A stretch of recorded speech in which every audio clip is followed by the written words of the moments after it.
அம்பேத்கர் அவர்களை பத்தி யோசிக்கும் போது கண்டிப்பா சட்டம் ஒழுங்கு சமூக நீதியை பத்தி யோசிக்காம இருக்கவே முடியாது. இன்னைக்கு மணிப்பூர்ல என்ன நடக்குதுன்னு நம்ம எல்லாருக்குமே தெரியும். ஆனா அதை பத்தி கொஞ்சம் கூட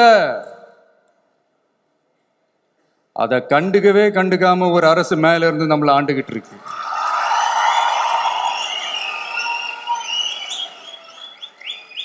சரி, அங்கதான் அந்த அரசு அப்படி இருக்குன்னா இங்க இருக்கிற அரசு எப்படி இருக்கு?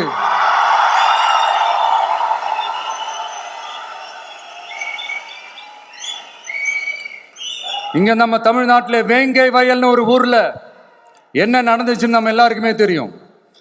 சமூக நீதி பேசுற இங்க இருக்கிற அரசு அதுக்கு எந்த விதமான ஒரு நடவடிக்கை எடுத்த மாதிரியே எனக்கு தெரியலையே.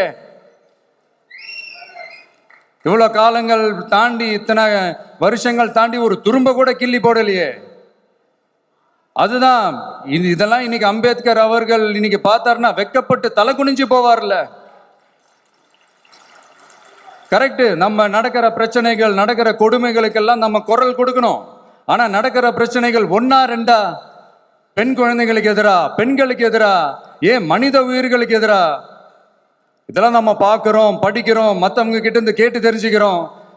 இதுக்கெல்லாம் ஒரு நிரந்தரமான ஒரு தீர்வு என்ன தெரியுமா? ரொம்ப சிம்பிள் தான். நம்ம தமிழ்நாட்டு மக்களுக்கு